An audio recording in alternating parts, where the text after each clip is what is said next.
Assalamualaikum warahmatullahi wabarakatuh. Kami dari kelompok 4 praktikum ibadah kelas 2A akan mempresentasikan sebuah makalah tentang wudhu dan tayamum. Perkenalkan, nama saya Ranieta Almanada Yuniar dengan NIM terakhir 079. Pertama-tama, saya akan menjelaskan definisi dan dasar hukum wudhu. Wudhu menurut bahasa, artinya adalah baik dan bersih. Sedangkan menurut istilah syara, wudhu adalah membasuh muka, kedua tangan sampai siku, mengusap sebagian kepala, dan membasuh kaki, didahului dengan niat, dan dilakukan dengan tertib. Wudhu dilakukan bagi orang yang akan melaksanakan ibadah sholat, sebab salah satu syarat sahnya sholat yaitu dengan cara berwudhu. Dalam suatu hadis Rasulullah SAW bersabda, Allah tidak akan menerima sholat seseorang jika orang itu berhadas hingga ia berwudhu. Hadis riwayat Bukhari dan Muslim. Kemudian syarat-syarat berwudhu. Syarat-syarat berwudhu itu pertama, air yang digunakan adalah air yang suci. Kedua, air itu halal bukan hasil curian.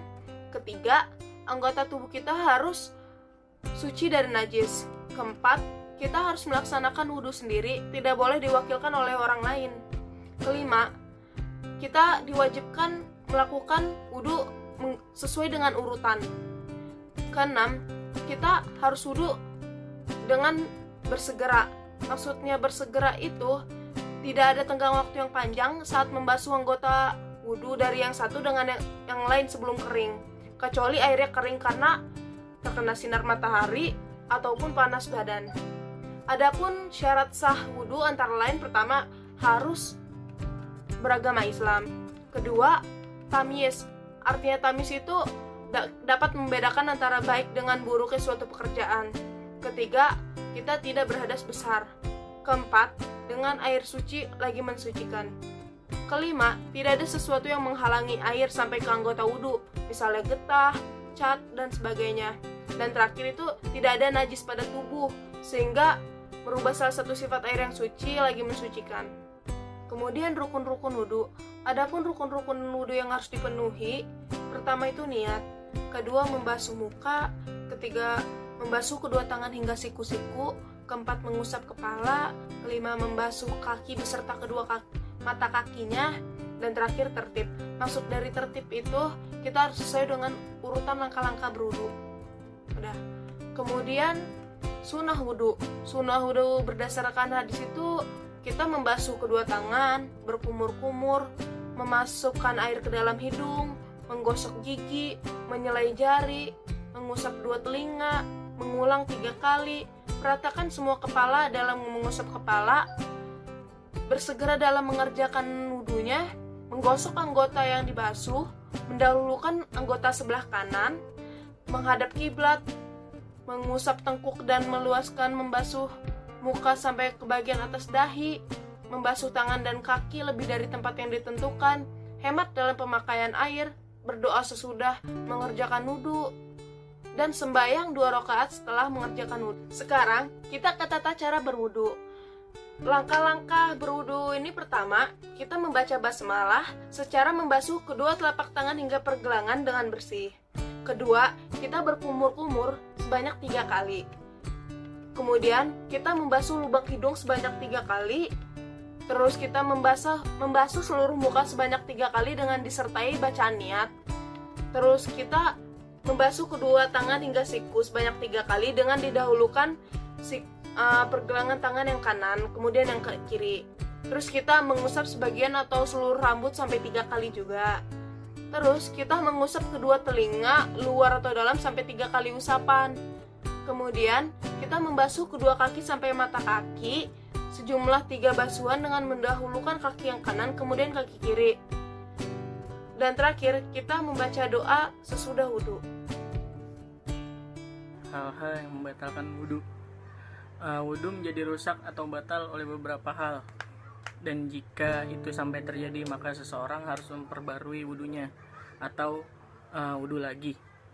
Adapun hal yang dapat membatalkan wudhu yaitu pertama, ada keluarnya sesuatu dari salah satu lubang perlepasan, seperti buang air kecil, buang air besar, flatulensi atau keluar darah menstruasi bagi wanita.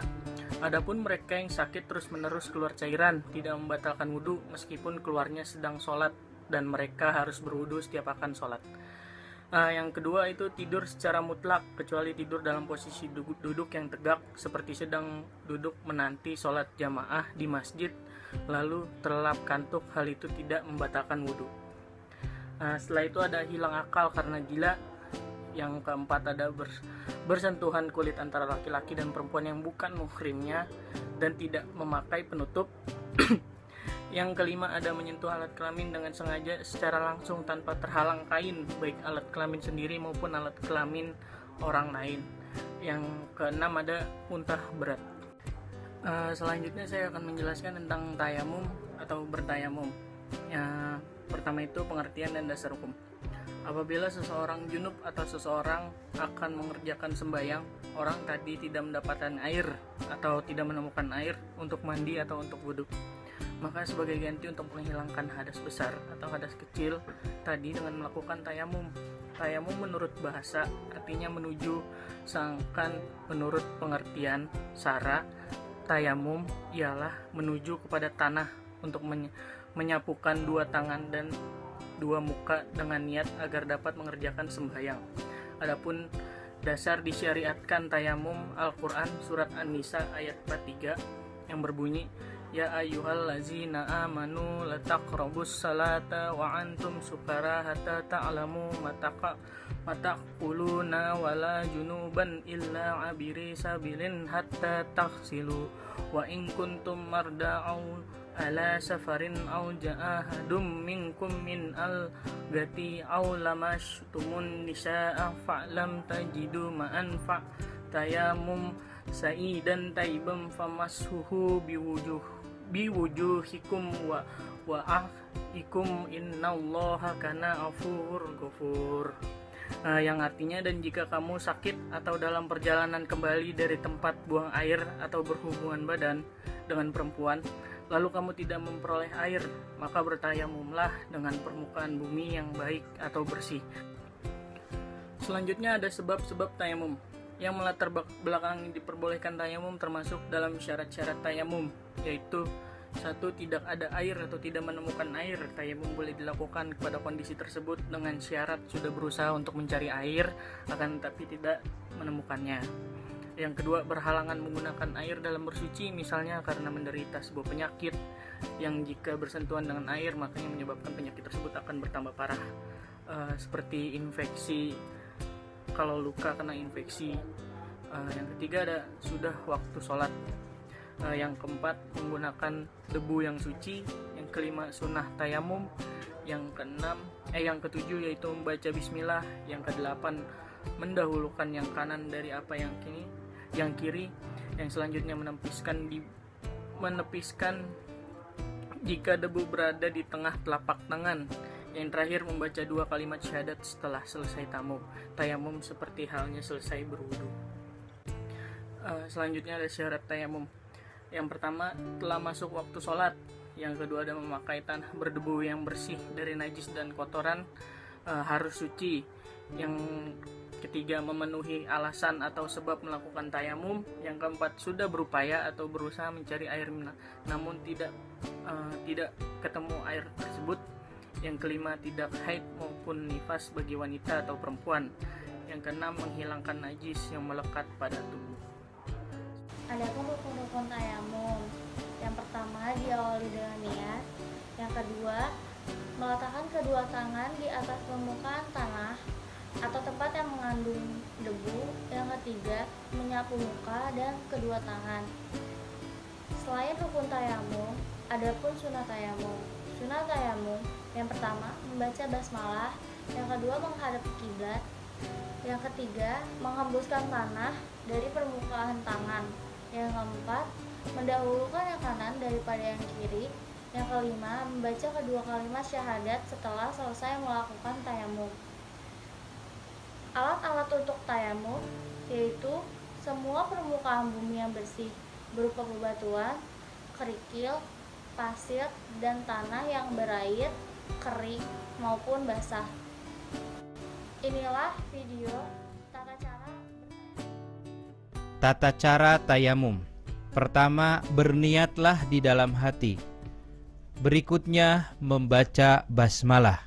Bismillahirrahmanirrahim. Kemudian, tempelkan telapak tangan ke debu yang sudah disiapkan.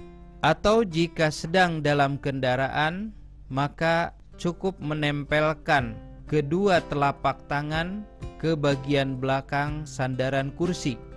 Lalu usapkan ke muka dengan batasan muka sebagaimana dalam batasan ketika berwudu, yaitu dari tempat tumbuhnya rambut bagian atas hingga dagu dan kedua daun telinga yang kiri dan yang kanan.